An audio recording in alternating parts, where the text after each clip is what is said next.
All editions of the New American Bible, the Revised Standard Version and the New Revised Standard Version, and pretty much every other English translation of the New Testament translates the Greek word ekklesia with the English word church. Are translators right to do this? Culturally informed scholars know better. Even the Catholic members of the Context Group of Biblical Scholars consistently avoid using the word church to describe any first century gathering or body, and never use church to translate ekklesia. Why? Because for the majority of readers, church refers to a social institution of their 21st century experience, including the buildings in which Christians gather for worship.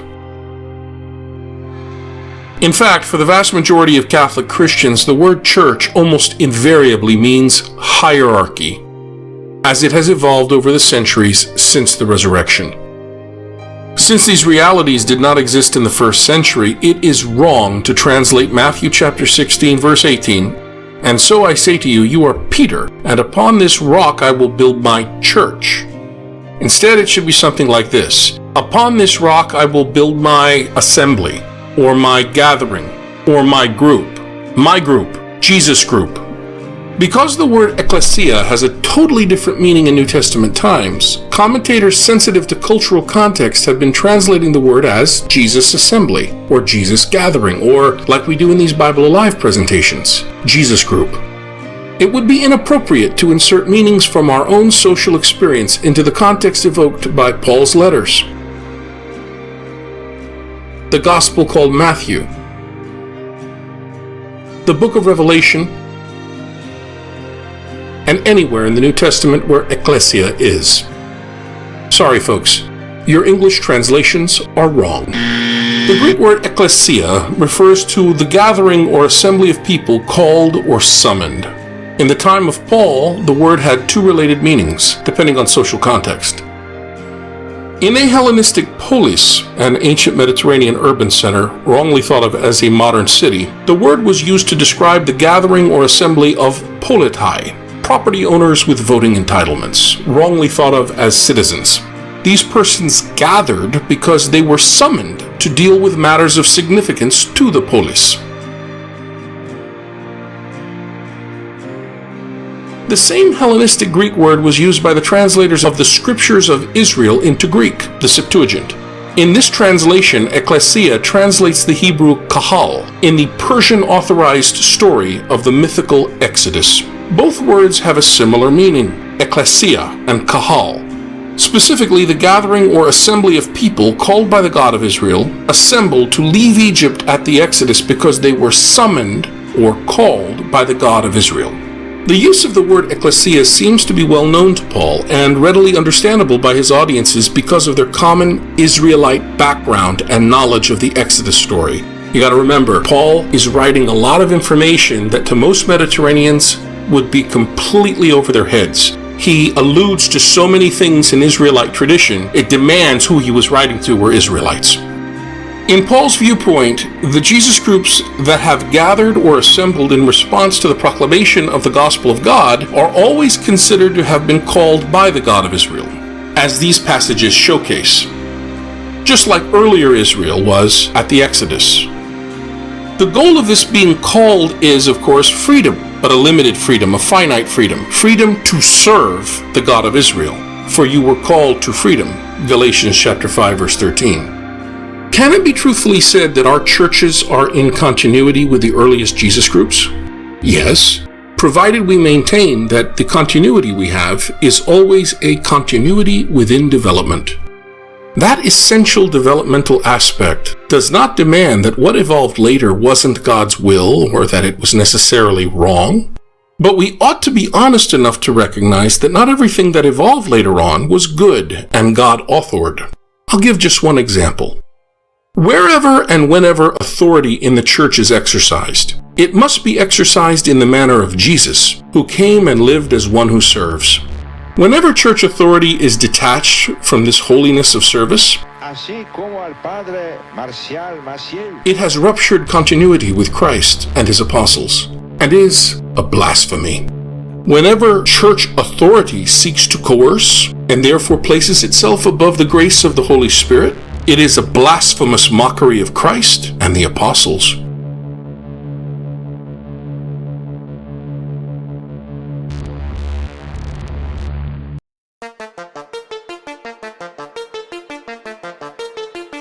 Look carefully at the graph on the screen, my friends. Within this graph, you can see from where all New Testament documents originated and when each evolved. How do we know this graph accurately portrays what happened? One way is by considering the principle of third-generation interest, an explanatory device first articulated by the historian Marcus Hansen. Almost a century ago, Hansen wrote, "Anyone who has the courage to codify the laws of history must include what can be designated the principle of third-generation interest. The principle is applicable in all fields of historical study. It explains the recurrence of movements that seemingly are dead. It is a factor that should be kept in mind, particularly in literary or cultural history. It makes it possible for the present to know something about the future. The theory is derived from the almost universal phenomenon that what the son wishes to forget, the grandson wishes to remember." The tendency might be illustrated by 100 examples. On the basis of the works of Hansen, further developed by sociologist Will Herberg, this principle of third-generation interest might be described as follows. When a first generation has experienced significant and irreversible change, rooted in some appreciable social alteration. In response to this experienced change, the second generation seeks to ignore or forget many dimensions of first generation experience, while the third generation seeks to remember and recover what the second generation sought to forget. This is the principle of third-generation interest. As Hansen stated, there really are hundreds of examples of this process cross-culturally. Consider European immigrants to the United States at the turn of the 20th century. They permanently settled in, but they were foreigners. They were people who really did not belong in the American mainstream, and they were abused as such. Their language and customs and attitudes set them apart, marked them apart. They were treated as foreign to America, as foreigners, as aliens. Now consider their children, who were a second generation, trying to assimilate. This second generation was accused by their American classmates or by their peers as being foreigners, as misfits.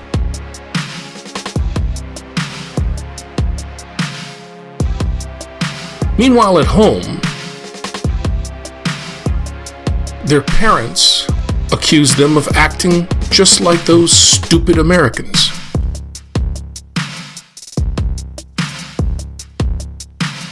Finally, we come to the children of these children. These are third-generation people. They are fully enculturated and assimilated as, quote, true, end quote, Americans. And more than that, they are very proud of their first-generation immigrant grandparents. So, they stay attached to their foods, and often to their language, and their music as well. We see this same process verified again and again. Didn't we see it among the African American third generation, who were removed from slavery and were very interested in and proud of their grandparents' generation? Or look to the Philippines. There we find the third generation Samareños, whose grandparents emigrated from Samar to Tagalog-speaking Manila. They wanted to know about the language and customs of Samar and the stories of their grandparents. And we can see this pattern in various third-generation African colonized persons. They too are extremely interested in their first-generation ancestors, the ones who broke the bonds of colonials. Or we can see this on display among American and Canadian Jews, grandchildren of survivors of the Holocaust. Their grandparents survived hell.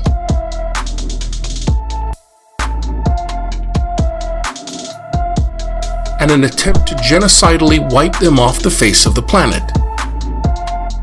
These grandchildren are therefore rightly proud of their grandparents, their culture, and their identity. As are third-generation Palestinians, people who want to know the story of their grandparents prior to the Zionist criminal takeover of their lands. They want to know what their grandparents had to endure under Zionist supremacy, and are proud of their grandparents standing in the face of continued Zionist atrocities and attempted genocide. The principle of third-generation interest is what the child wishes to forget, the grandchild wishes to remember. This principle is active in the evolution of the Gospels. It explains why Paul is silent about the sayings of Jesus. It shows us why Mark and Matthew were written by third-wave messianists, or the third generation of followers since the Jesus movement.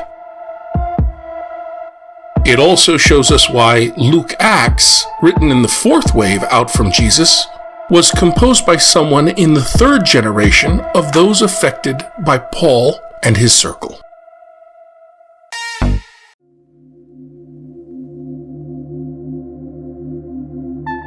And I want you to see, by looking at this graph, the important information that it holds.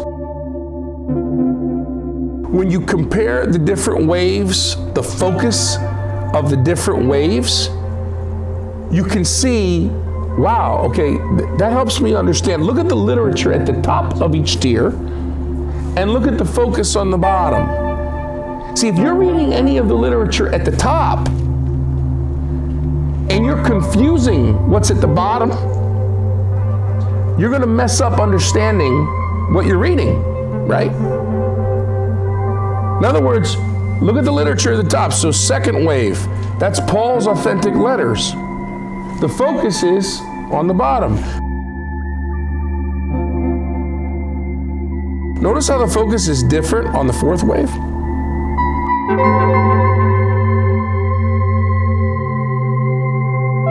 Now look up at the top. What literature do we see at the top? We see Acts. Isn't Paul featured heavily in Acts?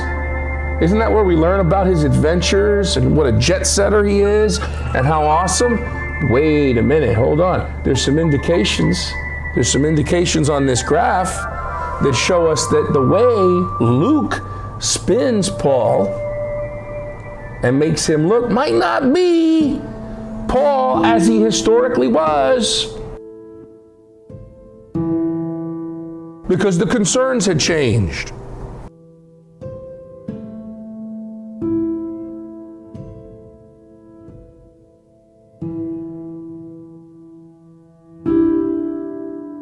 Notice in Mass, when we go to Mass, we hear the letter to the Colossians, or the letter to the Ephesians, and who wrote that? By Saint Paul, right? But is that a scientific statement the lector is giving us? Or is that a respect of the Pauline tradition? Did Paul actually author that? How could he have? He was dead by the time Colossians and Ephesians were written, and Hebrews was written. And the concerns that were going on in the Jesus groups at that time were different, and the vocabulary is different, and the ecclesiology, the churches, the Jesus groups, theologies of itself, and how to structure and organize because of those concerns had changed and evolved and developed, and it's reflected in the literature. Even though it claims to be from Paul, it's not Paul. Somebody writing under his pseudonym. And why am I showing you this? Because you could take all the New Testament literature on these 4 waves and find them at the top, but you won't understand that literature if you collapse the concerns of each of the communities into one thing, as if they're all seeing things exactly the same. I want you to see that over a continuum of time and in different places in the Mediterranean world, the New Testament communities had different concerns. They had different problems. They had different crises, and there was change. It was one, but there was change. Right from the beginning, our church evolves. It's not all the same. It's not all uniform. Authority figures in the church in the 4th wave are very different than authority figures in the church in the 2nd wave. Do you see that? Remember, in the 1st wave, we looked at Jesus and his followers that were co-workers, followers. But by the time you hit the 2nd wave, even people in the 1st wave, having experienced the risen one, would consider themselves disciples and apostles. Because now they see Jesus not just as a healer and a prophet, somebody proclaiming the theocracy. Now they see him as the risen Lord and Messiah that sends them forth, right? And then by the time they're dead, now they're martyred saints, right? So you begin to see them, whoa, you even have a community in the 4th wave, the Johannine community, that now has undergone several internal changes and now doesn't even see those original followers of Jesus as apostles at all, because it's no longer evangelizing. It's no longer going forth. So now they're just lifelong disciples. Are you beginning to see what I'm saying? These communities at different times in different places have different outlooks on Jesus. Fundamentalists can't see this.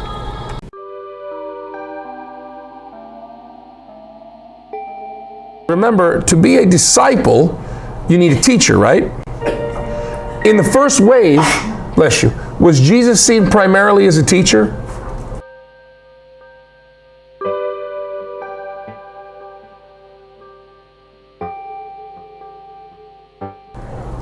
But all over the Gospels, really, especially John, Jesus is a revealer and a teacher, right? That means that didn't come from stage 1, did it? Do you understand what I'm saying? When you're reading the Gospel, let's go back a step. When were the first Gospels written? 1st wave?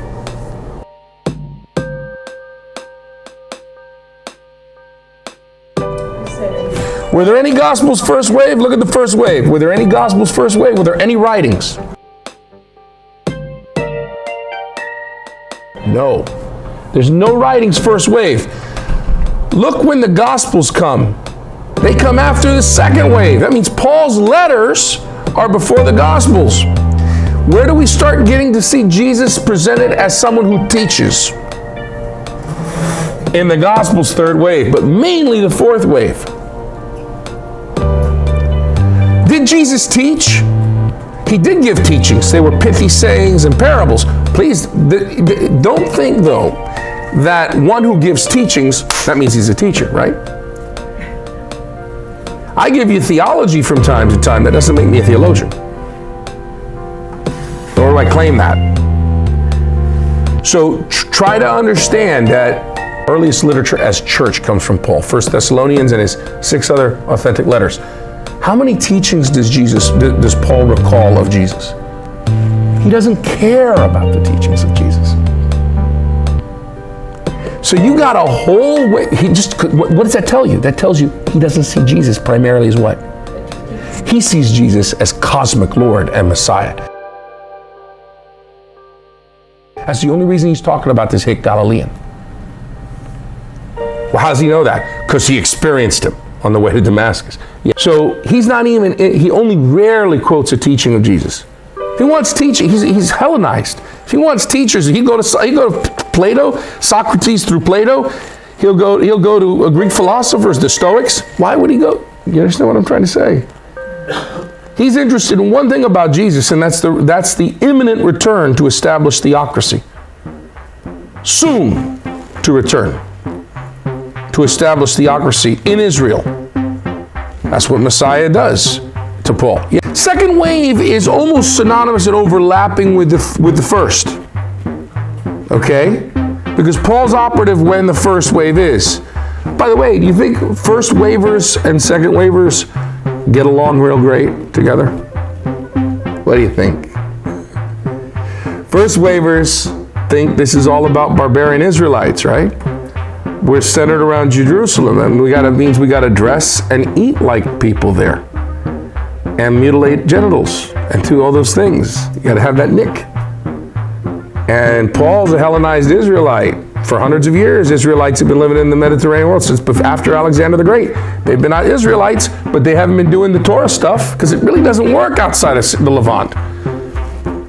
So do you think when Paul goes to as a change agent, as an apostle, out there to diffuse the innovation, I mean the gospel, to those people, do you think Paul's going to be insisting that before I talk about Jesus, come on, let's get Torah right. You got to start, I'm getting the knife out. Gentlemen, come on, let's go, line up. Is that what Paul's doing? Not really, no. He's not going to do that. But what do you think is going to happen when they go to Eucharist together? The Pauline Jesus groups and the Petrine Jesus groups. You think they're all going to be real buddy-buddy, everything's great in this Mediterranean honor shape culture?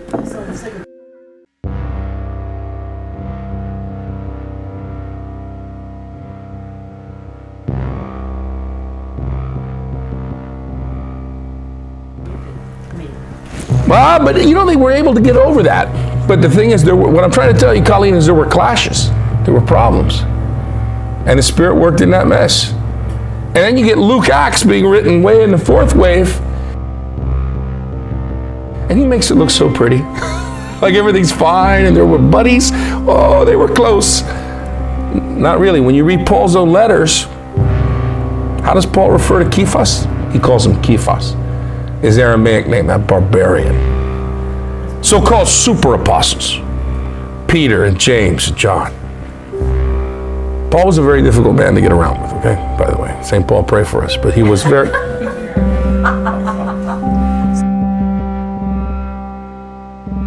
Focus is theocracy, proclamation of kingdom of Skyval, Israelite theocracy to Judean barbarian Israelites in the Galilee, Perea, and Judea. All right, soon there's going to be a theocracy. That means we have to heal people, make all the excluded included, and everybody's going to get their right honor status back when God establishes theocracy first. Very soon, maybe when the Sky Vault man comes, then in the death and resurrection of Jesus, it's Jesus who's going to return, and he's going to do that. That's the first wave. Group formation. So in the first wave, it's political religion. That's the best way to say it. Political religion. In the second wave, it's domestic religion. Groups are forming in houses, in communities in the Mediterranean, and they're meeting together and they're breaking bread together and going into alternate states of consciousness in domestic religion in the absence of political religion, which is coming any day now. We're waiting for Sky Vault theocracy to come to Israel, and we too, as Israelites, will be included there. What about the non-Israelite members, the one or two we have? Yeah, I guess. Sure, why not? They smell bad. Okay, third wave. Now, the death of the apostles has caused the grandkids, the third wave, right, grandkids, to go, hey, wait a minute. Dad, Paul never told us about the teachings. And the theocracy hasn't come yet, so we need to talk about Jesus' teachings, because we're going through problems right now in our communities. Now that Paul and Peter and James are dead. That's why we'll write a narrative gospel called Mark. That's why this wave produces the Gospels. The focus is Jesus' celestial activity in the sky vault as we await the kingdom of God, Israelite theocracy, coming any day now. And how do we set that up? We have to give his story on earth, which is a reflection of that. We didn't know that he was the Messiah when he originally came, but he was. And soon he will return. And some communities think he was made Messiah at his birth, at his baptism, or maybe made Messiah when he was resurrected, established as Israel's Messiah. And this is how these different communities have different takes on that. But all of them are agreed that they're awaiting the soon-to-come theocracy. They want to know, what is Jesus doing now? Does he care about me now? So that's that. And that's reflected in Mark and Matthew, and the earliest form of John, which we no longer have. Okay, fourth wave. Now even more time has passed. Now I'm interested now these are the great-grandkids. I'm interested in learning about granddad, Paul. That's why Luke Acts is written, not only talk about Jesus, but talks about Paul's adventures and Peter's. And so that's why that's written at that time. And of course, it's polished and spun and embellished, because Luke is like James Carville for Bill Clinton. He's like that for Paul. He makes Paul look good. Like David Axelrod did to Barack Obama. That's what Luke does for Paul. And you also have the pastoral letters being written at that time, because, man, the theocracy is not coming. So what do we do with these groups? Don't we need structure? Can anybody just lead? Can we just keep having these wandering change agents coming in with their ASC experiences, telling us their new revelations? No. We have to lock it down a little bit and start, and that's where we have proto-orthodoxy beginning to develop, right? And proto-Catholic. This is the sub-apostolic times. What do you think about all this, folks?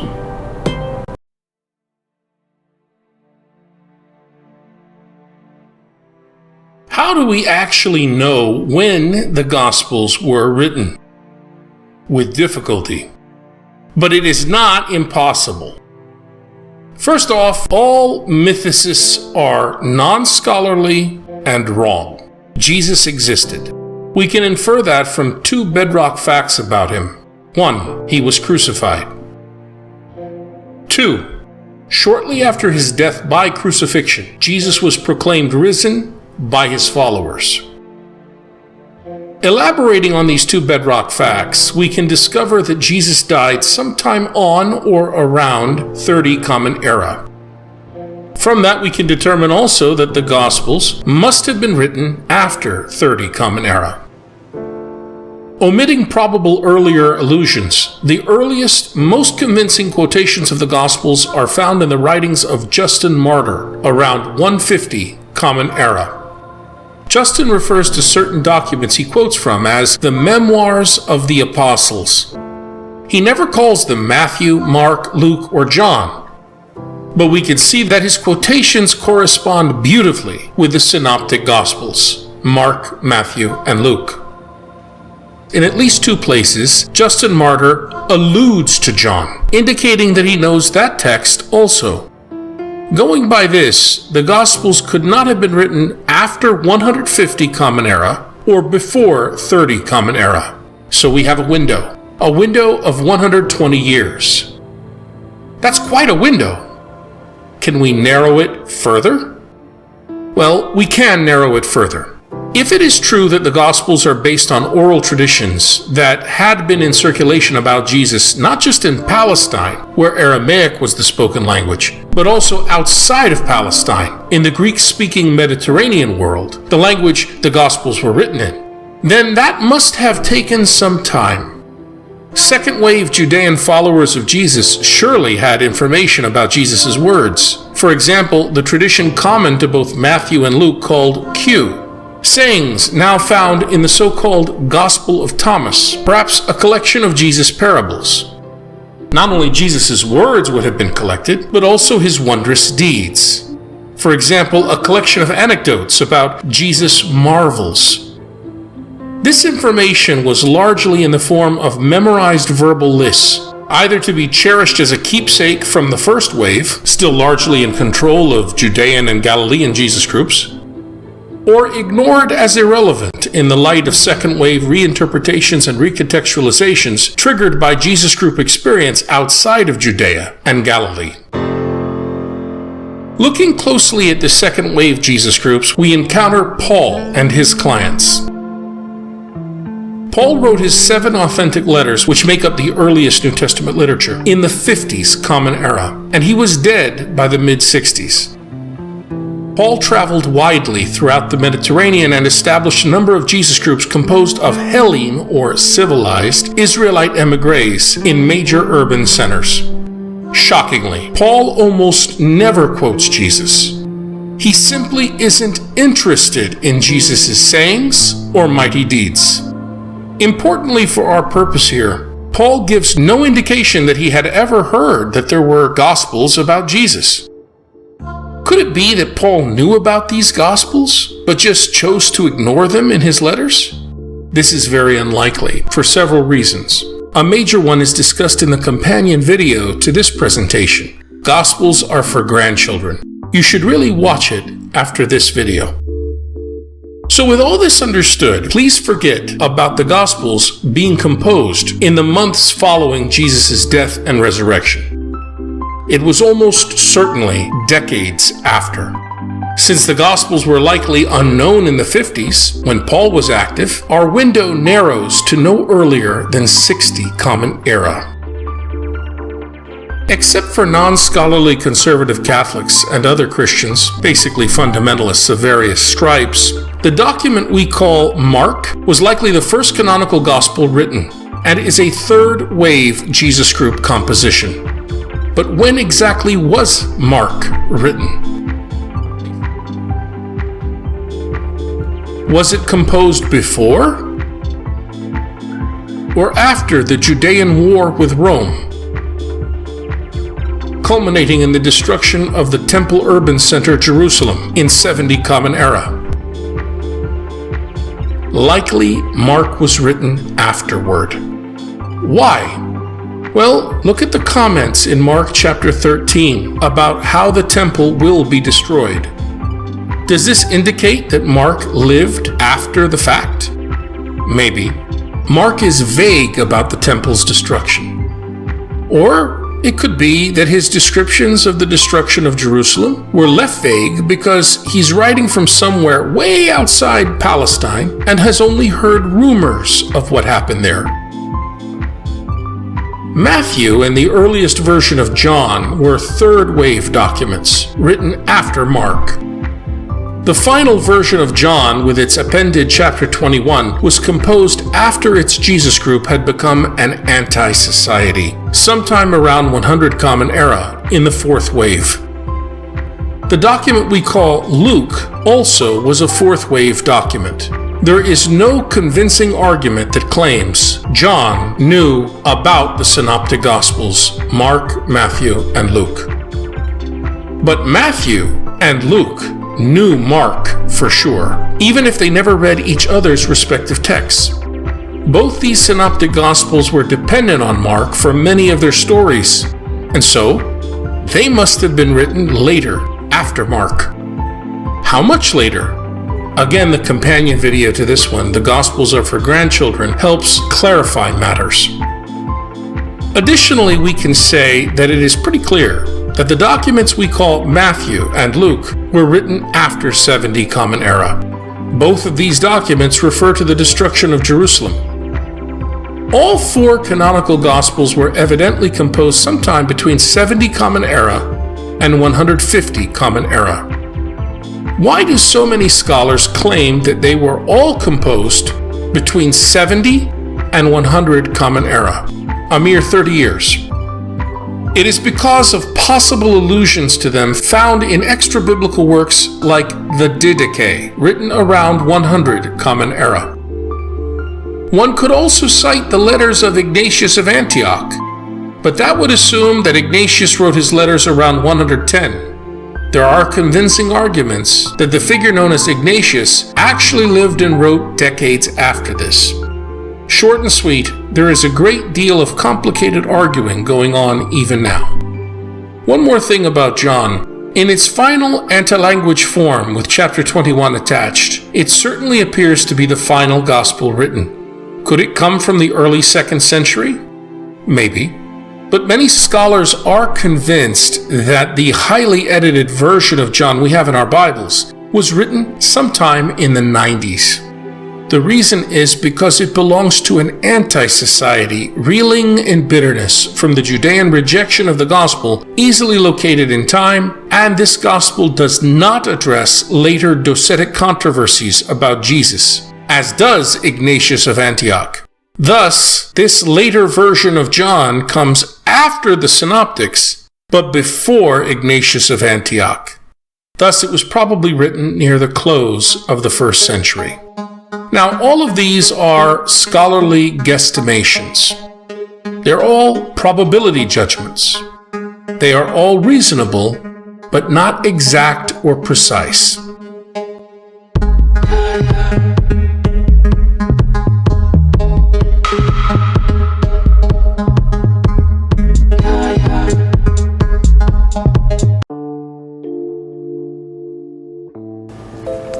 We've uncovered 503 sayings, all known stories of Jesus' activity. The next thing we had to do is agree on the criteria. How would you make a judgment about whether a saying of Jesus came from the historical Jesus or was later put in his mouth by people trying to speak in the spirit of Jesus? Some of the criteria we agreed on at the beginning proved more useful than others.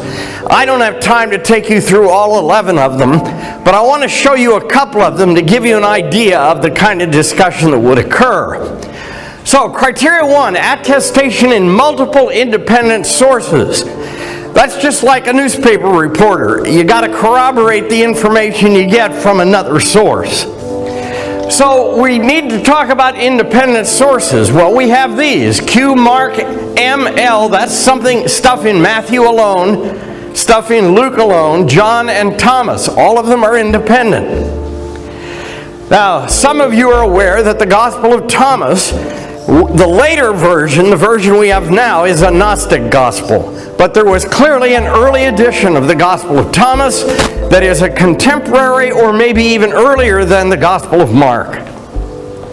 It contained nothing but sayings of Jesus, no anecdotes, no stories, just Jesus sayings, and so it's on the list of independent sources.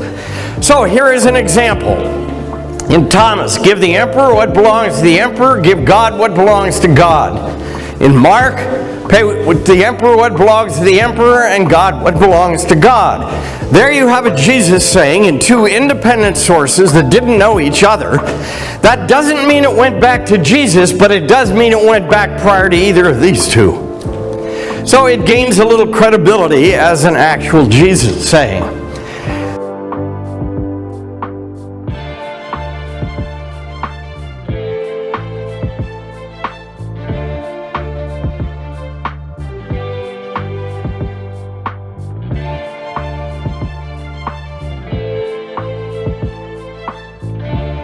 The linguistic criterion one is interesting. You know, when you translate from one language to another, you kind of betray the fact that it's a translation. For example, my grandfather's native tongue was German. And when he learned English, his English was kind of Germanized English. So he would say, "out in the light." Okay? Or throw the cow over the fence, a bale of hay. Because that's the word order in German. All right? Well, my grandfather's favorite one, by the way, is "my off is all." That meant my vacation's over. My time off is all over. All right. So we have that phenomenon in the New Testament because Jesus spoke Aramaic, which is a Semitic dialect similar to, but not exactly like Hebrew. You can tell that when something is phrased in an Aramaic fashion, and we read it in the Greek New Testament, it's been translated from Aramaic. Here are examples. He answered and said. Now, if you do that on your freshman English papers, you'll flunk, because it's redundant. But it is exactly the way you say it in Aramaic. And somebody has simply brought it across from Aramaic into Greek, and that tells you more than you'd realize. Not only that we had an earlier form of it, but that the earlier form of it had probably been memorized.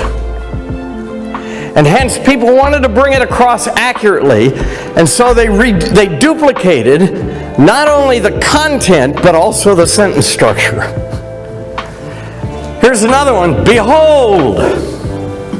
That's the way they translated it in the King James Version. We actually have a variant of this in English. The kids, the teenagers are always saying, look, I went to the store, and look, that word look is hine in Aramaic, and we translated it behold. That makes it sound churchy. But it's just the word look. He was going down the road one day. Another one, truly, truly I say to you. That was translated in the King James Version, verily, verily I say unto you. Now if that's not churchy sounding, what is? All right?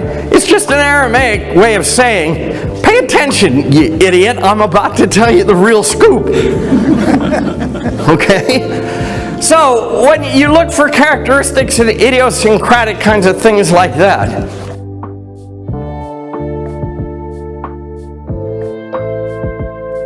the environmental criterion is an important one. Some things fit the provenance of Jesus. That is, they fit Galilee in the first part of the first century. They don't fit later periods. Or maybe they fit later periods and don't fit earlier. For example, I tell you, you are Peter, and on this rock I will build my church. There is no indication anywhere in any other evidence that Jesus had a church in mind.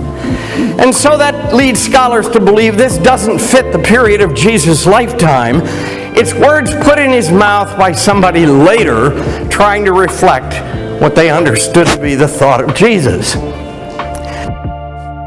This is an interesting one. More radical sayings are more likely authentic than ones that have been toned down. So, for example, in Matthew, forgive us our debts as we forgive our debtors. In Luke, that becomes forgive us our sins. That sort of generalize it. It's not as radical as a peasant saying, damn it, I am in debt and I need help. So that's another one of the criterion. Embarrassment is one. The assumption is that people would not purposely cook up confusing things that would be hard to explain. For example, there's a parable in Luke 16 about the so-called dishonest steward. Well, in Luke, there are 4 different punchlines after that thing, and none of the 4 match the parable. Scholars conclude that somebody didn't know what the heck Jesus meant, and they were coming up with try number 1, 2, 3, and 4.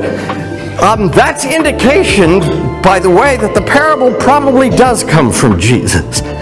But the idiots couldn't figure it out. They still put it in because they felt obligated to. And so the probability is, by the way, that does come from Jesus.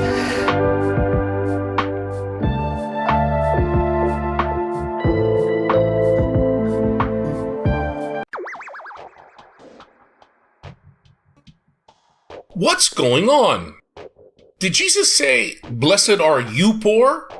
Or did he say instead, blessed are the poor in spirit? Which is it? Dr. Richard Warbaugh explains. So today, we're going to try to show you the depth and scope of the problem. So what we're going to do first is we're going to look at the fact that the sayings of Jesus, as they're reported to us not only in the Gospels, but in other early Christian literature, vary a great deal. And it's going to raise the question of what Jesus actually said. For example, in Luke, "Blessed are you poor, for yours is the kingdom of heaven." Blessed are the poor in spirit. Now, where did that word "in spirit" come from? Was that Matthew sticking in his own 2 bits worth? Or did Jesus say this twice and say it 2 different ways? The meaning is radically different. Moreover, note that yours has changed to theirs. Whoever wrote this, "For theirs is the kingdom of heaven," is not himself a poor person. He's speaking about some people who are at a distance. Now, we happen to have a third version of that saying. It's in the Gospel of Thomas. "Blessed are the poor, for yours is the kingdom of heaven." Note the similarity with Luke. That leads scholars to think the Lucan version is original, and the Matthean version has had the addition that's probably the 2 bits worth of Matthew, who himself was not poor. Between the time of the Jesus movement and the writings of the Gospels, the sayings of Jesus migrated quite a distance and got recontextualized. This is reflected in their variation as found in different Gospels, none of which contain dictated word-for-word accurate renderings of what the historical Jesus actually said. Suffice to say that Matthew and Luke pulled from a common grab bag of Jesus' sayings that had been written down, recorded, and passed along, and that existed before they composed their Gospels, like a document that scholars call Q, evidenced by sharing common sayings missing from their other source, Mark. So, why this difference between Matthew and Luke? Well, the author we call Matthew probably softened the Q saying that both he and Luke shared and took their beatitude from. Matthew was at a distance from the poor, but so was Luke, both being literate, elite scribes who could read and write.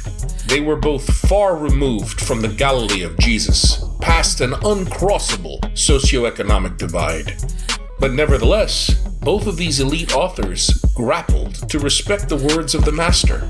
And in the Lucan version of the Q saying, we have a rendering probably more honest to the pre-Paschal Galilean peasant and nothing person, Jesus. But the Gospels are inspired. Yes. What a messy business inspiration is. God works in the mess. Here we go again. "Blessed are you that hunger now, for you shall be satisfied." In Luke, "Blessed are those who hunger and thirst for righteousness, for they shall be satisfied." You noting a pattern here? All right, Matthew is at a distance from the poor. But again, the Gospel of Thomas is closer to the Gospel of Luke. "Blessed are the hungry, the belly of whom it desires will be filled." We also have this phenomenon. It goes on. I could show you 100 examples of this. "Why does this generation seek a sign? Truly I say to you, no sign shall be given." That's in Mark. Everybody agrees Mark was the first gospel written, that Matthew and Luke both had a copy of Mark in front of them when they wrote. And that means that if there's a change, the change is deliberate. Well, what Luke does is this generation is an evil generation. So he sticks a little editorial comment in. "You so-and-sos, you evil SOBs." All right? "No sign shall be given," and he adds, "except the sign of Jonah." Now that could be a fairly cryptic comment. And so when Matthew tries it, he has to use an explanatory addition. Now the generation's evil and adulterous. You're getting worse by the week here, folks.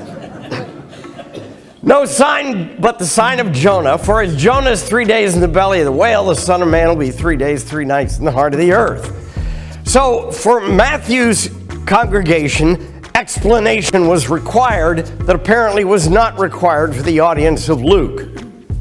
So what you're beginning to see is that early users of the text are throwing in editorial additions, they're adding comments, they're explaining, and the sayings are growing. So Let's look at Mark. It's a story about they bring a paralytic, 4 men, they remove the roof above him, they let him down on the pallet on which the paralytic lay. Now, when it says they removed the roof, that makes perfect sense in a Palestinian context. They built the roofs by putting branches and then mud over top.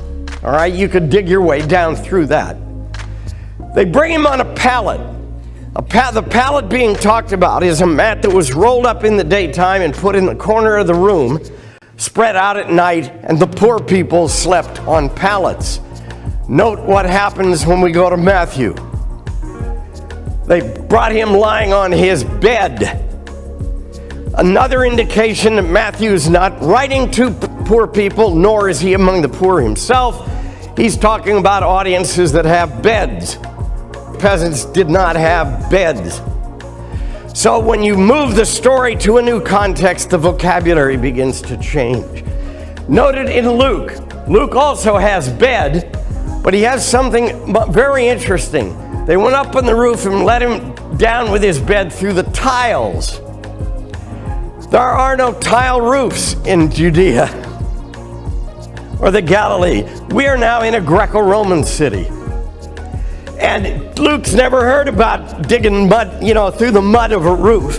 And the only roofs he knows anything about are tiles. So notice that the context in which the story is being told is again beginning to change the vocabulary. So that's another problem we have. When you look at all of the variations in both the sayings of Jesus and the accounts of events in his life, what we do not have an eyewitness account. Now that may surprise some of you. We now have names on our Gospels, Matthew, Mark, Luke, and John. Those names did not appear in those Gospels until the 2nd century. The fact is, we don't know who wrote any of them. We know whom the tradition came to associate them with. One of them, Luke, tells us he was not an eyewitness. He tells us he's in the 3rd generation. And he's borrowed what he knows from a lot of different folks and put it together in a story.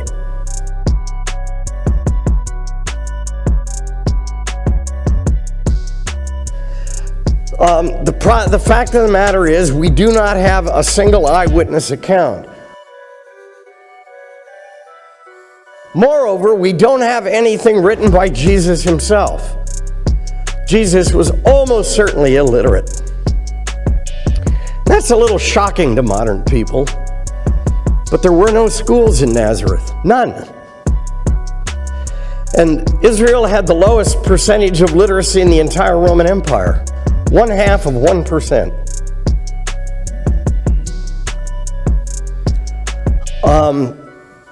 We have later, almost certainly legendary stories about why Jesus could not read and write. And they seem to be explaining away what was an embarrassment to the elite of the Roman Empire. But Jesus himself didn't write a book. So we have no eyewitness accounts. We do not have a chronology of his life. Mark created the first one. It's not even 1 year long, it's one dry season. And Mark probably intended it as, if you will, symbol of what Jesus did every year during the dry season. But how many years did he actually do it? We don't know. In John's account, as I said, it's 3 years long. But it's so hit and miss, and it doesn't correlate very well with Mark's, that you very quickly get the idea that the chronologies are also theological. They are not historical. These writers are trying to tell you what they believe. They're not doing news reporting.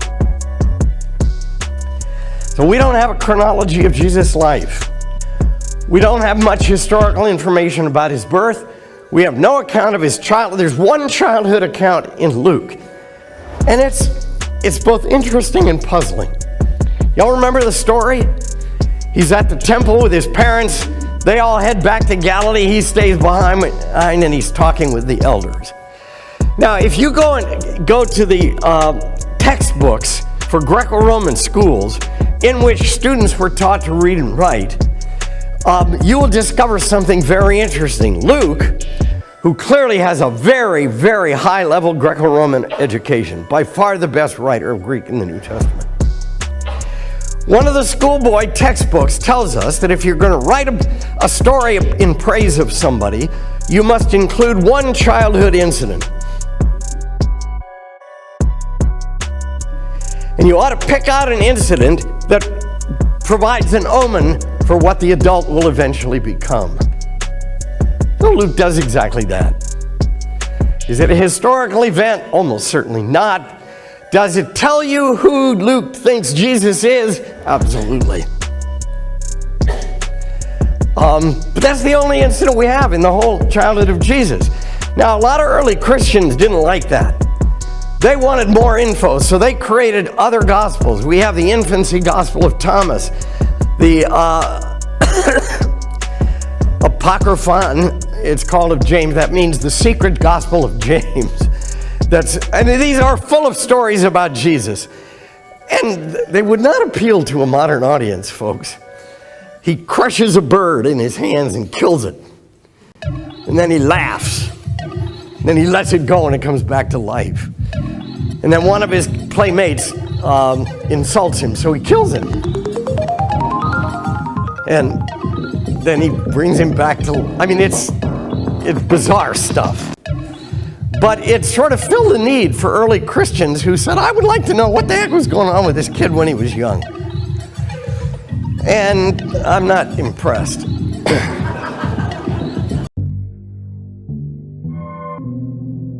The Gospels evolved. The sayings of Jesus found in those evolved Gospels should not be thought of as transcripts or audio recordings of the historical Jesus. One of the many ways we can see this is by comparing Mark chapter 8 verses 27 through 35 with Matthew chapter 16 verses 13 through 20. Biblical scholars are convinced that Mark was written around 70 Common Era, before Matthew was composed in the 80s, and that Matthew depended on Mark in order to write his gospel. In fact, Matthew slavishly cuts and pastes from the earlier Mark. But it is also clear that Matthew embellishes and augments his Markan source, adds things that Mark did not include. These additions obviously came later. For example, consider the Jesus saying in the gospel called Matthew chapter 16 verse 18. Jesus says, "And so I say to you, you are Peter, and upon this rock I will build my ecclesia, and the gates of the netherworld shall not prevail against it."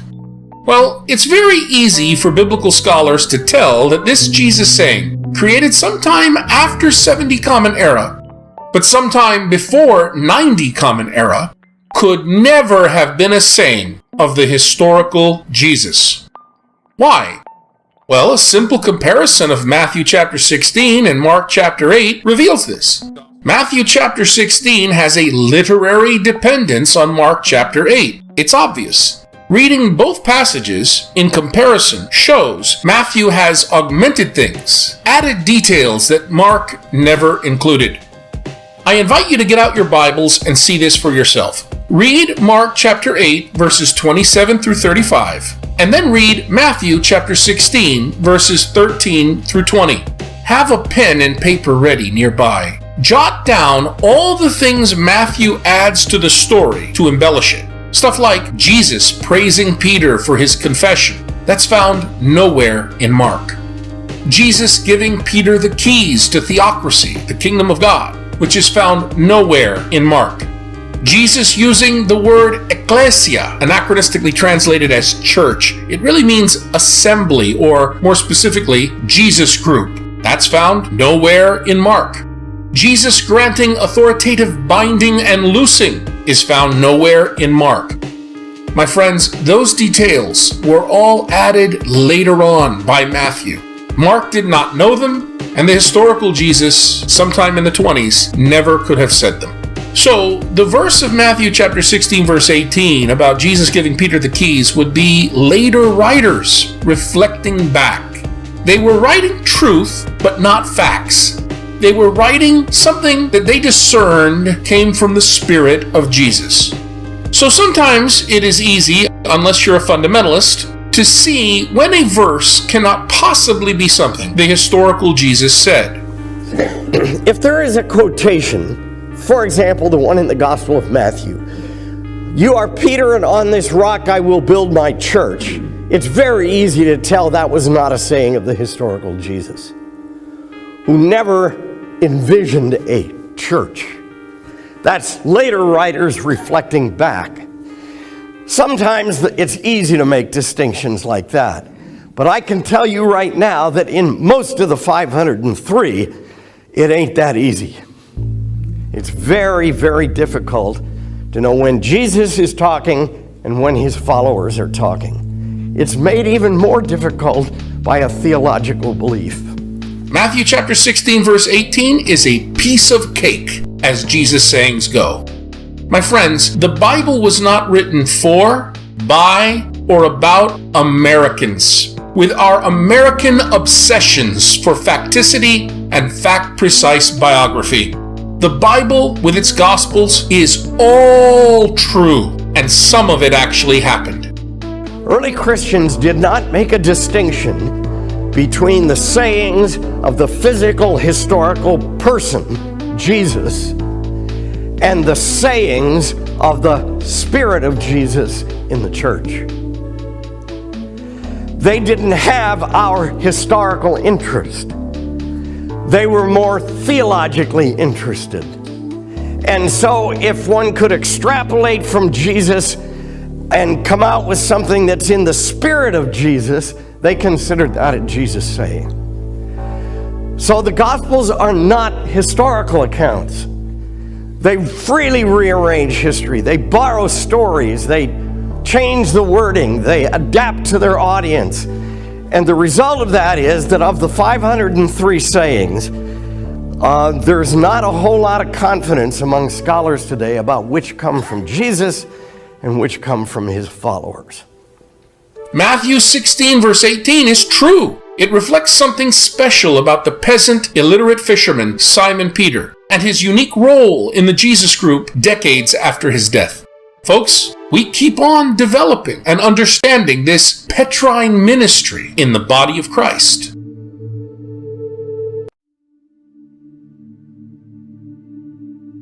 Why did the historical Jesus gather around himself an inner circle of followers? Why did he call the 12 to begin with? Was he a teacher looking for students? Or was he the founder of a religion, looking for people he could trust to be leaders of churches? What was going on, and how can we know it for sure? Just as we've seen that we can reach certainties about Jesus' existence and cultural limitations, about how he understood religion, and what exactly his ministry was about, we can also be reasonably certain that the historical Jesus formed a political faction. In the ancient and contemporary Middle East, leaders gather followers and form political factions for the purpose of gaining some advantage over others. Those who follow a leader know and understand full well what the leader is after. They join the leader because they believe that in unity there is strength, that this group together can achieve more, and achieve it more effectively, than any individual might do alone. Each group member is strongly bonded with a leader. In contrast, the group members belonging to the political faction have, at least initially, weak bonds with each other. We glimpse examples of this in the political religious movement of the historical Jesus. This is in contrast to the later fictive kin Jesus groups of Paul, which were examples of domestic religion, with all members bound together as if they were related kin, with fathers and mothers, brothers and sisters, and so forth. All sources agree that after Jesus' career was over, a group or coalition existed that previously had been closely connected to Jesus. If such a group did exist, then it must have been formed within the framework of Jesus' historical concern. And as we've seen, Jesus' historical concern was political religion, namely Israelite theocracy. Since Jesus' historical concern was with theocracy, then this group of inner followers was related to Israelite theocracy. They were a set of persons who witnessed to Jesus' politically religious program. Within a political institution, a group formed to support someone's program is called a faction. Hence, we can be certain that Jesus formed a political faction. Factions, by definition, are coalitions. That is, groups formed by a central person for a specific purpose at a specific time. But how can we know this for certain? By applying the prevailing scholarly criteria. The criterion of embarrassment demonstrates that the proclamation of Jesus, the kingdom of Skyvault is at hand, Israelite theocracy is here, it's coming now, proved vacuous. The kingdom of God, or Israelite theocracy, never manifested. So why would gospel writers invent an embarrassment of Jesus proclaiming a theocracy and gathering together a faction around him to help him with this task if the theocracy never came? Answer, they wouldn't. Therefore, the only reason that the gospel writers would write about this is that Jesus historically must have done this for sure, and thus we can know he gathered a coalition for this purpose for sure. The criterion of incongruity shows us tension in the gospel documents.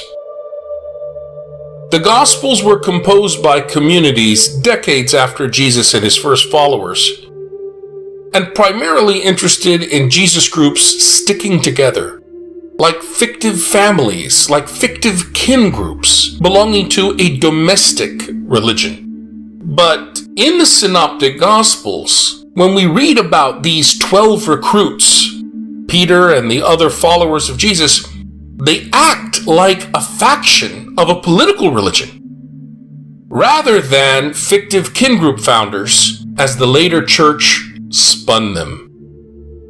Recall what I said earlier about how, unlike later domestic religious fictive kin Jesus groups, the Jesus movement originally was politically religious, with each faction member strongly bonded with Jesus the leader, but having weak bonds with one another. Should we be surprised that the brothers James and John, the sons of Zebedee, asked for the 2 highest places when Jesus comes into his glory? No. And neither should we be shocked by the angry reaction from the other 10, because these 2 beat them to the punch. Neither should we be surprised when, at the Last Supper, they all dispute among themselves about status and honor, and which one of them was to be regarded as the greatest. And we should also understand why, in the 4th Gospel called John, the anonymous beloved disciple, "It's really Lazarus," stands out rather clearly as particularly favored by Jesus. He reclines next to Jesus at the table and obtains privileged information from him about the betrayer. Even Peter doesn't know this and has to use the beloved disciple as an intermediary to get to Jesus. All of these examples showcase something factual about the early days with Jesus.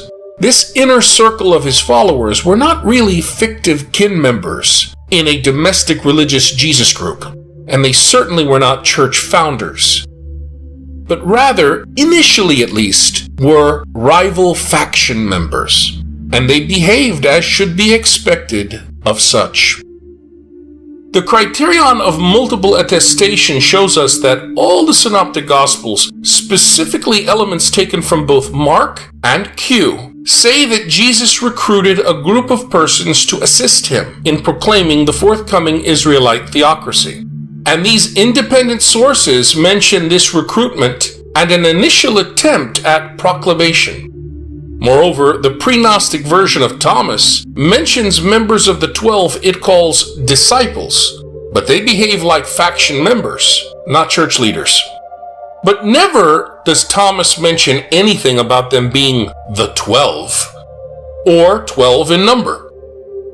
The Gospel called John mentions the 12 as disciples, and they behave accordingly. And finally, the criterion of coherence demonstrates consistency with Jesus' historical and cultural situation. All synoptic gospels report that group members accompanied Jesus on his final trip to Jerusalem, which is in conformity with a politically religious mission and typical of Mediterranean dyadic group personality types. And when he is arrested and shamefully put to death, in fear of being disgracefully associated with the apparently accursed Jesus, they flee. This definitely conforms to behavior in Jesus' Middle Eastern honor-shame culture. So, my friends, we can know for sure that the historical Jesus called other poor, starving Galileans to be part of his political movement, the Jesus movement. He formed them to be a political faction. Around him were an inner circle of followers. Later on, after they died, they were remembered at the roots of the first Jesus groups and gradually became legendary founder figures. Then, after centuries of pious anachronism, they were transformed into bishops, even monarchical bishops. For examining the past, what a teaching tool a time machine would be, huh?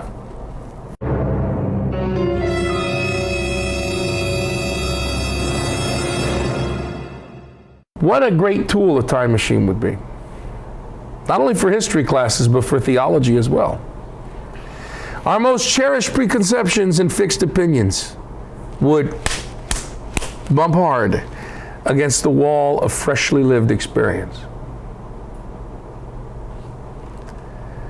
Imagine a non-scholarly conservative Christian, a biblical fundamentalist, and a creationist to boot, with the Bible as a kind of roadmap, and he puts the time machine on. Races through the ancient past in an avid quest looking for things like the flood, looking for the Garden of Eden, and all the other wonders reported on the pages of the Old Testament, like Mount Sinai on fire, right? And 40 days exactly, Moses up there. And Moses living exactly, right? 120 years. And what would he find? Answer, a hell of a lot less than he expects.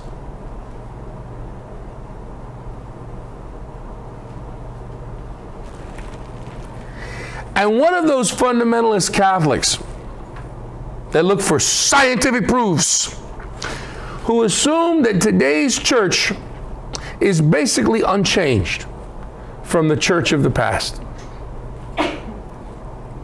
Imagine a pair of non-scholarly conservative Catholics, time travelers, a priest and his friend, a young, impressionable, neo-Orthodox internet apologist, using a time machine to go and study the church throughout its history. Let's imagine the pair traveling back to the year 999, Common Era, or AD if you like. They go to 999 and they interview the first priest they can find in the city of Rome. How might the interview go? Perhaps something like this. Father says first, I noticed that the reigning Pope today, Sylvester II, is French. In fact, he's the first Frenchman ever to be elected as the vicar of Christ. Is he not? And he smiles, Father smiles, because he knows his history and he's in on it, right? Pretty good. To which the priest replies, I assume you mean our bishop here in Rome? At first, when you said Pope, I wasn't quite sure.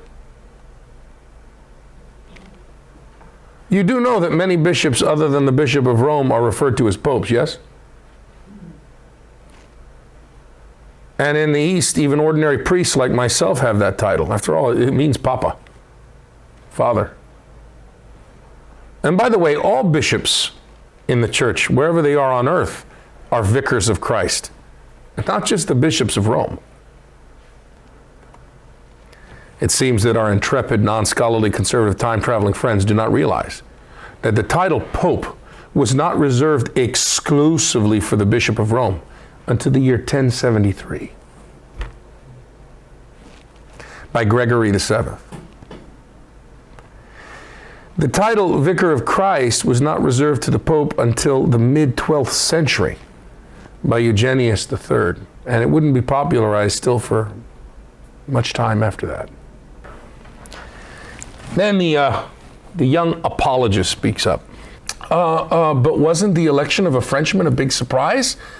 There must have been a significant number of French cardinals and French sympathizers at the conclave. Is that how he managed to receive the necessary 2/3 vote? Cardinals? Says the priest. Conclave. 2/3 vote? What are you talking about? Sylvester was elected by the clergy and lay people of Rome. Well, at least that's the official line. In actuality, he was handpicked by his friend, the German Emperor Otto III. Again, our time-traveling duo is not aware that it was not until the pontificate of Nicholas II, 1058 to 1061, that the right of election was taken away, ripped from the hands of the clergy and the lay people of Rome. At first, cardinal bishops were designated as papal electors. Then, in 1179, Pope Alexander III, note the name Alexander, like Alexander the Great, added cardinal priests and cardinal deacons as papal electors, and decreed that a 2/3 majority would be necessary for election. The conclave itself, that is the system of separating the electors from the outside world until after they had elected a new pope, did not begin until way later in the 1500s.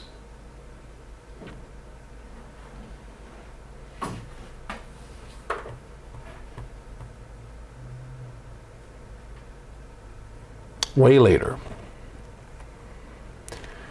Father speaks up. Do you expect that the new French Pope will add appreciably to the number of French bishops in the hierarchy? What? Says the priest from 999. How would he do that? Sir, you should know that the Bishop of Rome can only nominate bishops for the small neighboring diocese of Rome.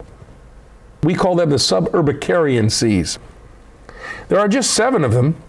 He also influences the appointment of bishops in some other parts of the Italian peninsula, particularly those in the Papal States. Wait, I'm confused, says the young friend of the priest that's time traveling. Are you saying that the Pope doesn't appoint all the bishops of the world? What? How and why would he do that? Says the priest from Rome in 999. Bishops are elected by their own clergy and lay people. That's the way it has always been done since the earliest centuries of the church, for almost 1,000 years. Besides, the Pope is the Bishop of Rome, not the bishop of the whole church. Throughout most of the history of the church, folks, including most of the second Christian millennium, bishops have been selected in a great variety of ways. The practice of direct papal picking, who's going to be bishops, did not begin until the 1800s after Napoleon.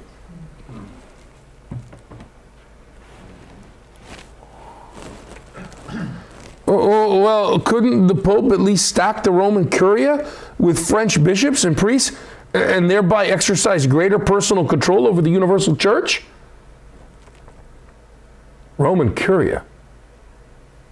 What's that? The Roman Curia was not established until 1588 by Pope Sixtus V. It's only been around for about 1/4 of the history of the church.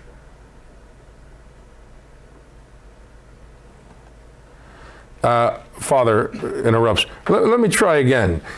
At the very least, couldn't this French Pope put a distinctly French face on Catholicism by canonizing enormous numbers of French saints? You're still confusing me, sir. You make it sound as if the Bishop of Rome were the one who names all the saints.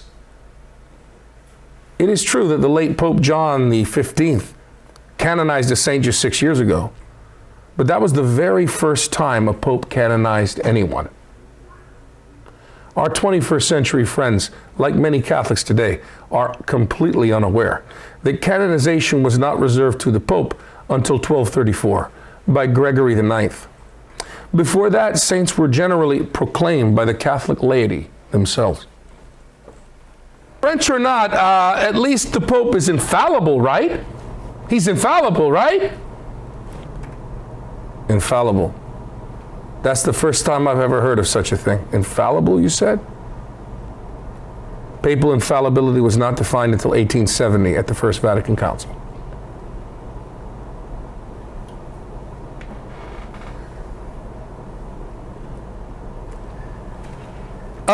Thank you for your time. We need to be going. Okay. I would that ideas go like that, you know?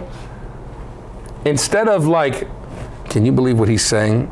He needs to be fired. Instead, it would just be this sound. And everything would be fine.